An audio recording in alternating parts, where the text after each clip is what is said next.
सो praise Lord, जय मसीह के सबको। सो परमेश्वर का धन्यवाद हो आज एक बार फिर से सुंदर समय के लिए, और हमारी एक और नई वीडियो में आप सभी का स्वागत है। मेरे प्रियो, मैं आशा करता हूं कि आप सब प्रभु में आनंदित और मगन हैं और परमेश्वर के नाम की स्तुति हो।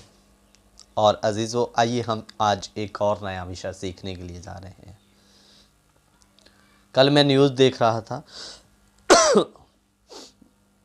और न्यूज़ में हमने देखा कि बीजेपी सरकार छत्तीसगढ़ पर काफ़ी शिकंजा कसने के लिए जा रहा है।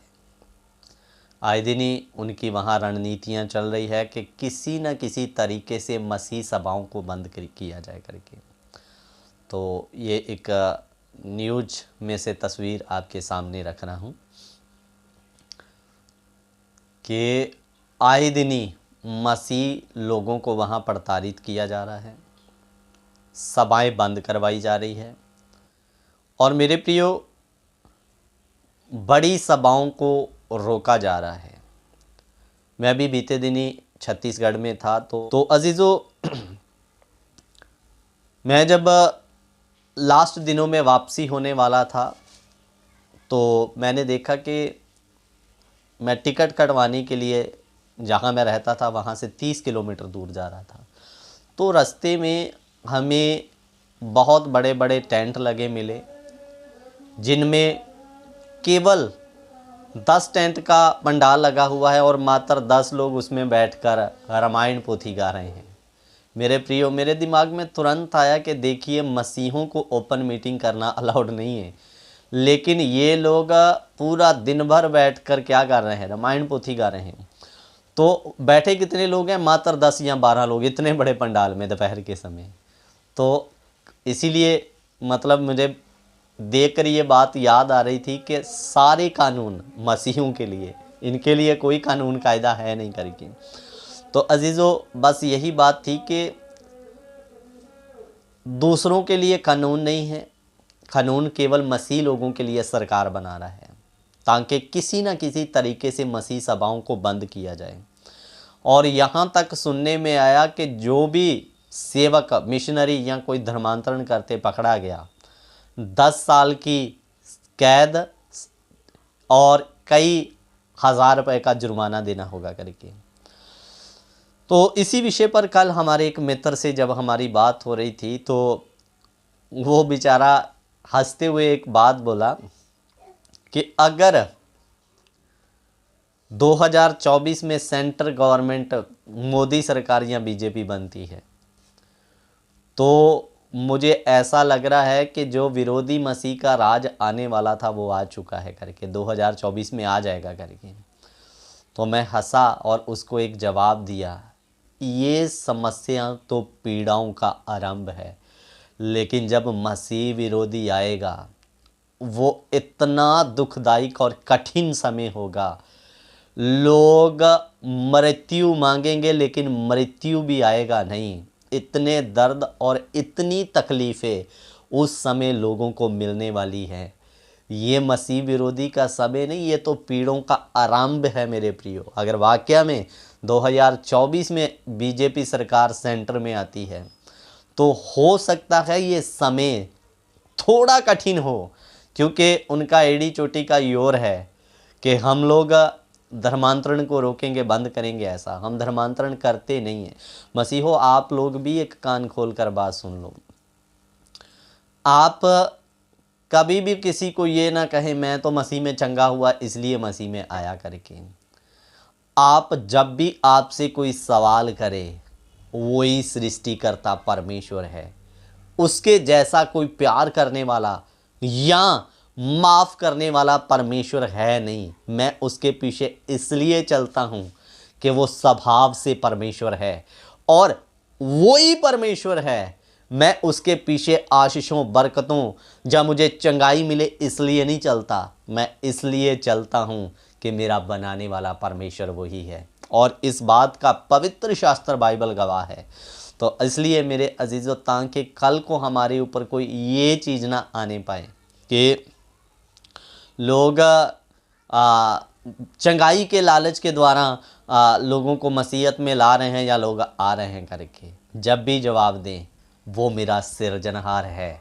मुझे कुछ, मैं चंगा हूँ या ना हूँ, मैं गरीब भी रहूँ, मुझे कोई परवाह नहीं, वो मेरा परमेश्वर है, इसलिए मैं उसके पास आता हूँ। बोलो हालेलुया। तो अजीज़ों, और मैं ये भी बात अपने फ्रेंड के साथ कर रहा था कि मुझे लगता है कि ये जो आने वाली प्रॉब्लम है ये स्वयं प्रभु क्रिएट कर रहा है, और वचन इस बात का गवाह है। कहा उसने, उन्होंने मुझे सताया तो तुम्हें भी सताएंगे। तो मेरे प्रियो, आने वाला समय ये भी सिद्ध करेगा कौन सही में मसीह है और कौन केवल अपने स्वार्थ के लिए मसीह में आ रहा है। स्वार्थ वाले मुश्किल हालातों में अलग हो जाएंगे, और जो सच में मसीह हैं या मसीह के पीछे चलने का मन लेकर आए हैं वो अलग हो जाएंगे। बोलो हालेलुया।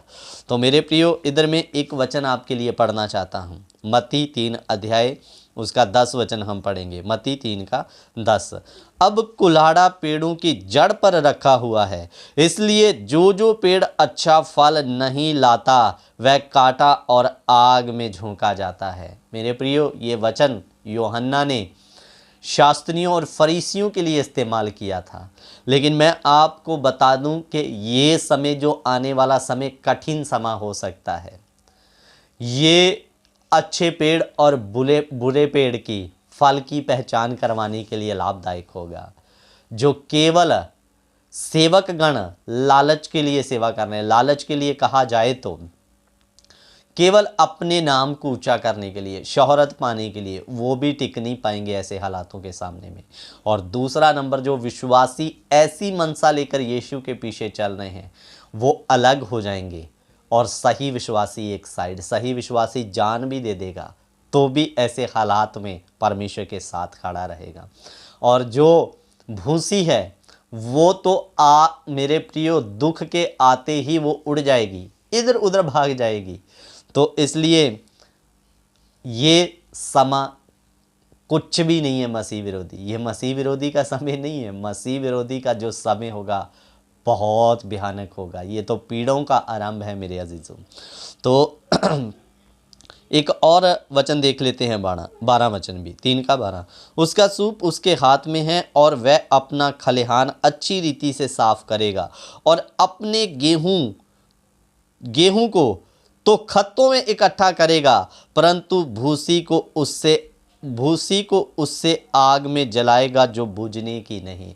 वो जो गेहूं है, जो अच्छे विश्वासी हैं, फल लाने वाले विश्वासी है मेरे प्रियो, उनको वो एक साइड इकट्ठा करेगा और भूसी को आग में जलाएगा।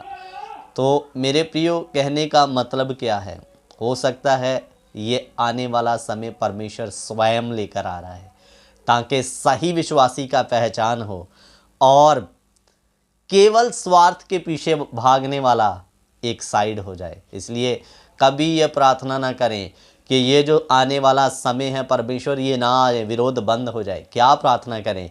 मुझे इसमें खड़ा रहने के लिए आप मेरी मदद करें, क्योंकि यीशु के वचन है, वचन में लिखा जमीन आसमान टल जाएंगे लेकिन उसका वचन नहीं टलेगा, वो पूरे होकर रहेंगे।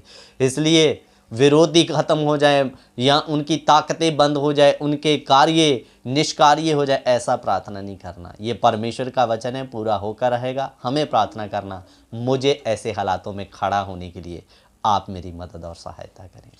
तो इसलिए मेरे प्रियो, प्रार्थना करें कि परमेश्वर मैं ऐसे हालातों में मजबूत और कायम रह सकूं, और ये पीड़ाएं कुछ भी नहीं है। मसीह विरोधी का समा इससे कई गुना ज़्यादा पीड़ादायक और दुखदायक होगा। इसलिए अगर हम चाहते हैं कि हम उस विरोधी मसीह के हाथ में ना पड़ें, तो उसके लिए गुप्त आगमन के लिए रेडी हो जाएं, ताकि हम उसके साथ उस समय सिंहासनों पर राज कर रहे हो मेरे प्रियो। सो प्रभु इन वचनों के द्वारा आप सभी को आशीष और बरकत दे। जय मसीह की। God bless you. Prabhu Ashish they.